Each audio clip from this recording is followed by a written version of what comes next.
अस्सलाम वालेकुम रहमतुल्लाहि वबरकातुहू। Dear students, hope you are fine. आप लोग रिवीजन में चल रहे हैं और चैप्टर नंबर 10 और 11 की रिवीजन हमने स्टार्ट की है। तो इसमें हमने मैकेनिज़्म ऑफ ब्रीथिंग से पहले जो है वो पढ़ लिया था। आज के लेसन में स्टूडेंट्स हम मैकेनिज़्म ब्रीथिंग से आगे स्टार्ट करेंगे, ठीक है। So again I have to say that open your books, ठीक है। और बुक्स में आप लोग उसी पेज से जहाँ से हमने छोड़ा था वहाँ से अपना स्टार्ट कर दें, ठीक है। तो आज के लेसन में स्टूडेंट्स हम पहले तो पढ़ेंगे ब्रीथिंग की डेफिनेशन, ठीक है।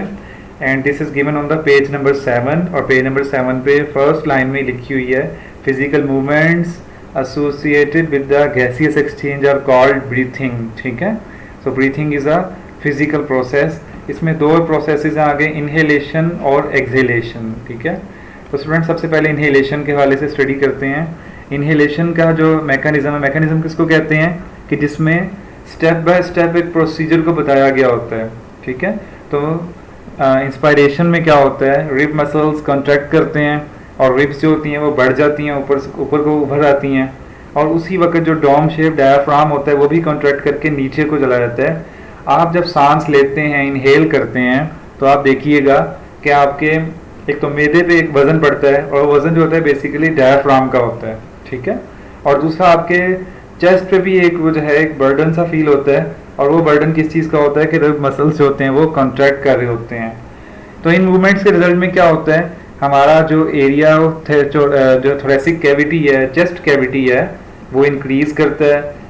इससे लंग्स का प्रेशर कम हो जाता है, और जब लंग्स में प्रेशर कम होगा तो बाहर की एयर जो है वो ईजीली कम प्रेशर वाली जगह यानी कि लंग्स में एंटर हो जाएगी, ठीक है। तो ये प्रोसीजर है सारा। इसके बाद स्टूडेंट्स एक्सपायरेशन। एक्सपायरेशन क्या है, ये बिल्कुल इसके ऑपोजिट है। इसमें क्या हो रहा है, after the gaseous exchange in lungs the impure is expelled out in exhalation. Rib muscles relax करते हैं, बैक टू पोजीशन आ जाते हैं, डायाफ्राम भी रिलैक्स करता है, वो भी अपनी डोम शेप में वापस आ जाता है। उसके बाद क्या होता है, इस सारे मूवमेंट्स के रिजल्ट में जो चेस्ट कैविटी है उसका एरिया रिड्यूस हो जाता है और प्रेशर जो होता है वो बढ़ जाता है लंग्स के ऊपर। तो लंग्स उस बढ़े हुए प्रेशर के रिजल्ट में अपने अंदर से एयर को एक्सपेल करते हैं, बाहर निकाल देते हैं। इस तरह से एक्सहेलेशन का प्रोसेस कंप्लीट हो गया। तो स्टूडेंट्स यहाँ तक आप लोगों ने इस टॉपिक को प्रिपेयर करना है, और ये आपकी एक्सरसाइज का लॉन्ग क्वेश्चन भी है। आपने इनहेलेशन और एक्सहेलेशन दोनों को एक्सप्लेन करना है। उसके बाद ये जो आपके सामने हाईलाइट की गई हैं 16 to 20 टाइम्स पर मिनट, ये हमारा ब्रीथिंग रेट है, ठीक है। नॉर्मली हम 1 मिनट में इतने सांस लेते हैं। इसके अलावा रेस्पिरेटरी सेंटर हमारे ब्रेन में होता है जो इसको कंट्रोल कर रहा होता है ब्रीथिंग रेट को। इसके बाद रेस्पिरेटरी सिस्टम जो है वो किस पर डिपेंड करता है, वो कार्बन डाइऑक्साइड की कंसंट्रेशन पर डिपेंड करता है इन द ब्लड। यानी हमारा ब्रेन जो है वो कब इन्वॉल्व होगा रेट ऑफ ब्रीथिंग को चेंज करने में, जब कार्बन डाइऑक्साइड की अमाउंट ज़्यादा या कम होगी उस वक्त वो इन्वॉल्व होगा ब्रीथिंग रेट को कम या ज़्यादा करने में, ठीक है। अगर आप हार्ड एक्सरसाइज करें तो आपका ब्रीथिंग रेट 30 to 40 टाइम्स पर मिनट तक इंक्रीज कर जाता है। उसके बाद स्टूडेंट्स ये टेबल दिया हुआ है, ठीक है, आपकी बुक में टेबल 10.1, इसको आप लोगों ने फिर से प्रिपेयर कर लेना है, ठीक है। इसमें जो आपको डिफरेंस आएगा वो ये कि ऑक्सीजन 21% जाती है, लेकिन जब वो बाहर आती है तो 16% एयर में ऑक्सीजन होती है। इसी तरह से कार्बन डाइऑक्साइड 0.04% होती है, लेकिन जब एयर बाहर आती है तो उसमें 4% कार्बन डाइऑक्साइड होती है, ठीक है। तो इस तरह से आप इसको प्रिपेयर कीजिएगा। इसके बाद स्टूडेंट्स हमारे नेक्स्ट टॉपिक में जो था रेस्पिरेटरी डिसऑर्डर्स का, इसमें सबसे पहले है ब्रोंकाइटिस। तो ब्रोंकाइटिस आप लोग देख रहे हैं स्क्रीन पे। ब्रोंकाइटिस की डेफिनेशन क्या है, इन्फ्लेमेशन ऑफ द ब्रोंकाई और ब्रोंक्यूल्स, ठीक है। ये एक सोजिश का नाम है ब्रोंकाई और ब्रोंक्यूल्स में, ठीक है। इसके बाद इसकी कॉजेज में आ जाइए, नीचे आपको विजिबल है कॉजेज। तो वायरसेस, बैक्टीरिया या कोई केमिकल इरिटेंट जैसे टोबैको स्मोक वगैरह वो इसकी कॉज बन सकता है, ठीक है। ब्रोंकाइटिस आप लोग पेज नंबर 11 पे देख रहे हैं। इसके बाद स्टूडेंट्स जो पेज नंबर 12 पे स्टार्ट हो रहे हैं वो पैराग्राफ इसकी टाइप्स के हवाले से है। दो तरह की टाइप्स हैं, क्रॉनिक होती है, ठीक है, जो कि और एक्यूट होती है। क्रॉनिक जो होती है वो थोड़ी सी शदीद होती है, लेकिन एक्यूट जो होती है वो इतनी शदीद नहीं होती है, कोई डैमेज भी ऐसा नहीं करती, ठीक है। इसके बाद इसके सिम्टम्स नीचे लिखे हुए हैं, ठीक है। इसमें माइल्ड वीजिंग, ठीक है, खड़खड़ाहट की आवाज़ होना सांस में, फीवर, चिल्स, सर्दी का लगना, ठीक है, वगैरह वगैरह। इसके बाद स्टूडेंट एम्फाइसीमा, एम्फाइसीमा जो है इसमें क्या था, destruction of the walls of the alveoli, ठीक है, एल्वियोलाई की जो वॉल्स हैं वो ख़त्म हो जाती हैं। उसके रिजल्ट में क्या होता है कि सरफेस एरिया कम मिलता है गैसेस को एक्सचेंज होने के लिए, और इसकी वजह से क्या होता है, लंग्स टिश्यू ब्रेकअप हो रहे होते हैं, और उसके रिजल्ट में जो एक्सहेल होना होता है एयर ने, वो एयर एक्सहेल नहीं हो पाती और अंदर ही ट्रैप हो जाती है, ठीक है। और इसके सिम्टम्स भी आपने पढ़े थे कि शॉर्टनेस ऑफ ब्रीथ, फटीग, थकावट रहना, रिकरेंट रेस्पिरेटरी इन्फेक्शंस, बार बार इन्फेक्शंस का होना रेस्पिरेटरी ट्रैक्ट में, और वेट लूज हो जाना। वेट लूज होने की रीज़न क्या है कि हमारी बॉडी में जो ऑक्सीजन सप्लाई है वो बहुत रिड्यूस हो जाती है, और इसके रिजल्ट में इंसान का वेट लूज हो जाता है। उसके बाद ये निमोनिया, निमोनिया की डेफिनेशन लिखी है कि इन्फेक्शन इन द लंग्स, ठीक है, और अगर दोनों लंग्स में हो तो इसको डबल निमोनिया कहते हैं। इसके बाद स्टूडेंट कॉजेज़ में आए तो इसकी एक कॉज, जो सबसे बड़ी कॉज है वो तो बैक्टीरिया स्ट्रेप्टोकोकस निमोनी है, ठीक है। उसके बाद इसकी एक और कॉज है कि कोई वायरल या फंगल इन्फेक्शंस हो सकते हैं, ठीक है। उसके बाद ये सारा उसका बताया हुआ है कि ये निमोनिया कैसे ग्रो अप होता है और कैसे ये हमारा जो लंग टिश्यूज़ हैं ये पस से भर जाते हैं, ठीक है। इसके बाद स्टूडेंट्स यहाँ से इसकी सिम्टम्स स्टार्ट हो रही हैं, यहाँ से, ठीक है।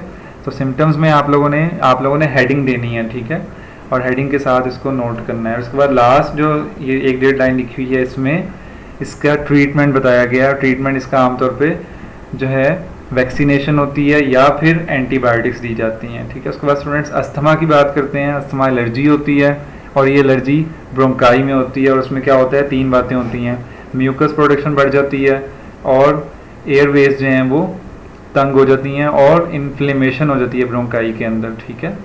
उसके बाद इसका जो अस्थमिक पेशेंट होता है वो बेसिकली सेंसिटिव हो जाता है एलर्जेंस के हवाले से, और कोई एलर्जन अगर उसके सांस के ज़रिए चला जाएगा तो वो उसको परेशान करेगा। इसके सिम्टम्स भी लिखे हैं यहाँ पे, और यहाँ पे इसका ट्रीटमेंट लिखा है। इसका ट्रीटमेंट जो है वो इन्हेलर्स की फॉर्म में मेडिसिन दी जाती है। लंग कैंसर की डेफिनेशन क्या है, अनकंट्रोल्ड सेल डिवीजन, हमेशा की तरह कैंसर में अनकंट्रोल्ड सेल डिवीजन होती है, लंग्स के अंदर होगी तो ये लंग कैंसर बन जाएगा। इसकी सिम्टम्स में आ जाए तो कफिंग है, ठीक है, जिसमें ब्लड भी आता है कफ के साथ, और वेट लॉस और शॉर्टनेस ऑफ ब्रीथ। कॉजेज़ में आए तो स्टूडेंट्स की 3 मेन कॉजेज़ हैं। कार्सिनोजेंस, जो कि कैंसर प्रोड्यूस करने वाले केमिकल्स हैं, और ये ज़्यादातर स्मोक में होते हैं, सिगरेट स्मोक में। इसके अलावा आयनाइजिंग रेडिएशंस, ठीक है, जिससे मैंने आपसे पहले ही बात की थी, ये TV radiations, mobile screen radiations, ये सारी की सारी रेडिएशंस इसी में शुमार होती हैं, और ये कैंसर का ज़रिया बन सकती हैं। इसके बाद वायरल इन्फेक्शन। तो स्टूडेंट जो मेन कॉज है वो स्मोकिंग है, ठीक है, और स्मोकिंग के हवाले से आपकी बुक में एक एंड पे क्वेश्चन भी आएगा, स्मोकिंग कैसे रेस्पिरेटरी सिस्टम को ख़राब करती है। तो आप लोगों ने स्मोकिंग के हवाले से जो आपके सामने ये लिखा जा रहा है इसको उस क्वेश्चन में ज़रूर कोड करना है, ठीक है। उसके बाद इसमें 50 नॉन कार्सिनोजेंस होते हैं कैंसर प्रोड्यूस करने वाले, 50 जो हैं वो केमिकल्स सिगरेट स्मोक में होते हैं, ठीक है। पैसिव स्मोकिंग की डेफिनेशन यहाँ पे लिखी हुई है। पैसिव स्मोकिंग का आपको शॉर्ट क्वेश्चन आ सकता है। तो ये क्या है, inhalation of smoke from others smoking, कोई दूसरा स्मोकिंग कर रहा है और उससे आप इनहेल कर लें तो ये पैसिव स्मोकिंग कहलाती है। इसकी प्रिवेंशन की हेडिंग दें तो उसमें क्या है, इसकी प्रिवेंशन में सबसे पहले जो है एलिमिनेट किया जाए टोबैको स्मोकिंग को, ये सबसे बड़ा इसमें गोल है, ठीक है। इसके बाद students bad effects of smoking का टॉपिक है, जो लास्ट लेसन है आपकी बुक का। इसमें ये इंट्रोडक्शन दिया जा रहा है कि इसमें सिगरेट में 4000 डिफरेंट केमिकल्स हैं, जिसमें से 50 जो हैं वो कार्सिनोजेंस हैं। फिर सिगरेट जो हैं वो पूरी बॉडी को मुतासर करते हैं, सिर्फ लंग्स को ही नहीं करते हैं बल्कि पूरी बॉडी में अपना जो है वो बैड इफ़ेक्ट्स डालते हैं। सबसे पहला इफेक्ट जो है वो लीड्स टू कैंसर, ठीक है। स्मोकिंग से कैंसर हो सकता है kidneys, oral cavity, larynx, breast, bladder, pancreas, ये सारे एरियाज जो हैं ये डायरेक्टली अटैच होते हैं सिगरेट स्मोक के साथ, ठीक है। इसके बाद रेस्पिरेटरी डिसऑर्डर्स की बात भी इसमें हो रही है, जिसमें एयर पैसेज वे में डैमेज करना, जिसमें एम्फीसीमा और रेस्पिरेटरी और दूसरे रेस्पिरेटरी डिसऑर्डर्स में ये जा सकते हैं। इसके बाद इफ़ेक्ट्स ऑन सर्कुलेटरी सिस्टम की हेडिंग आ रही है, और उसमें क्या है ये पूरा पैराग्राफ आप नोट करेंगे, ये आपके इस लेसन का आखिरी पेज है। तो इसमें आप लोगों ने पढ़ा था कि oxygen carrying capacity of haemoglobin को कम करता है सिगरेट स्मोक, और इसके अलावा जो है हमारे ब्लड को विस्कस करने में ये मददगार होता है क्योंकि ब्लड प्लेटलेट्स बढ़ जाते हैं, ठीक है। और इससे जब विस्कोसिटी बढ़ेगी तो आर्टीरियोस्क्लेरोसिस जैसी बीमारियां जो बाद में हार्ट अटैक का ज़रिया बन सकती हैं तो ये बीमारियां बनेंगी, ठीक है। उसके बाद स्मोकिंग वालों को टीबी का, ट्यूबरक्लोसिस, टीबी का जो है वो 2 से 4 टाइम्स रिस्क ज़्यादा होता है। ऐसे ही टूथ लॉस का उनकी बॉडी में चांस ज़्यादा होता है। उसके बाद सोशल लाइफ पे भी इसका इम्पैक्ट पड़ता है, जाहिर है लोग इनको सोशली एक्सेप्ट नहीं करते। उसके बाद स्टूडेंट्स एक्सरसाइज में आ जाएं। First question, how do the different parts of plant body exchange gases with the environment. तो ये आपका कल के लेसन में हमने जो हमने टॉपिक पहले पेज पे देखा था प्लांट्स के हवाले से, गैसियस एक्सचेंज इन प्लांट्स, उसकी मैंने हेडिंग वहाँ पे लिखी हुई थी, आप उसको नोट कर लें। तो ये हेडिंग्स के साथ आप इसको तैयार कर लें। इसके बाद steps of inhalation and exhalation, आपने ये स्टेप्स लिखने हैं। तो ये अगर आप दोबारा उस लेसन की वीडियो में जाएंगे जो मैंने आपको पढ़ाया था एक्सहेलेशन इनहेलेशन के हवाले से, तो वहाँ मैंने पॉइंट वाइज लिखा हुआ था, कोई मुश्किल नहीं है। आज के लेसन भी हमने इसको पैराग्राफ के अंदर पढ़ा है, आप इसको पैराग्राफ में भी लिख सकते हैं और पॉइंट्स में भी लिख सकते हैं। ये दोनों ऑप्शंस आपके पास हैं, आपको इस हवाले से परेशान होने की ज़रूरत नहीं है। इसके बाद student science and symptoms, symptoms और साइंस एक ही बात है, कॉजेज एंड ट्रीटमेंट्स। तो ये सारी के सारे मैंने हेडिंग्स के साथ डिफ्रेंशिएट किए हुए हैं, आप लोगों ने इसको मार्क कर लेना है बुक में। और एम्फीसीमा, ब्रोंकाइटिस और नमूनिया के हवाले से क्वेश्चन आया है, तो आप ये ना समझें कि जो बाकी डिजीज़ हैं उनके हवाले से क्या क्वेश्चन नहीं आ सकता। लंग कैंसर वेरी इंपॉर्टेंट है और इस पर बोर्ड में भी क्वेश्चन आया हुआ है, तो आप लोगों ने सारी डिजीज़ को प्रिपेयर करना है। इसके बाद स्टूडेंट्स, टोबैको स्मोक का कैसे डैमेज करता है रेस्पिरेटरी सिस्टम को, ये तो खैर एक छोटा क्वेश्चन है, लेकिन रेस्पिरेटरी जो टोबैको स्मोकिंग है या बैड इफेक्ट्स ऑफ स्मोकिंग है, ये पूरे का पूरा क्वेश्चन भी बोर्ड में आया हुआ है, ठीक है। इसके बाद differentiate between breathing and cellular respiration, तो ये फर्स्ट पेज के ऊपर ही इसका आंसर है, मैंने उसमें हेडिंग भी नोट कर दी थी, आप लोग उसको देख लीजिएगा। इसके बाद trace the path of air from nasal cavity to alveoli, तो ये आपकी बुक में जो डेफिनेशंस का सीक्वेंस है ना, नेजल कैविटी में नॉस्ट्रिल्स हैं सबसे पहले, ठीक है, फिर उसके बाद इंटरनल नॉस्ट्रिल्स हैं, फिर फेरिंग्स है, फिर ग्लोटिस है और फिर लैरिंग्स है, ठीक है। तो लैरिंग्स के बाद जो है फिर विंड पाइप है, विंड पाइप के बाद जो है ब्रोंकाइटिस है, फिर ब्रोंक्यूल्स हैं, फिर ब्रोंक्यूल से जो है वो एल्वियोलर डक्ट्स हैं और फिर एल्वियोलाई है। तो ये सारी तरतीब है, ठीक है। उसके बाद स्टूडेंट्स लेंटिसल्स भी ये गैसियस एक्सचेंज प्लांट्स का जो टॉपिक है उसी में लेंटिसल्स दिया गया है। और स्टोमा, स्टोमेटा का सिंगुलर है, stoma are the holes on the surface of the leaves, ठीक है, सरफेस लीव्स के अंदर जो होल्स होते हैं, ठीक है, जबकि लेंटिसल्स जो हैं ये होल्स ऑन द बार्क होते हैं।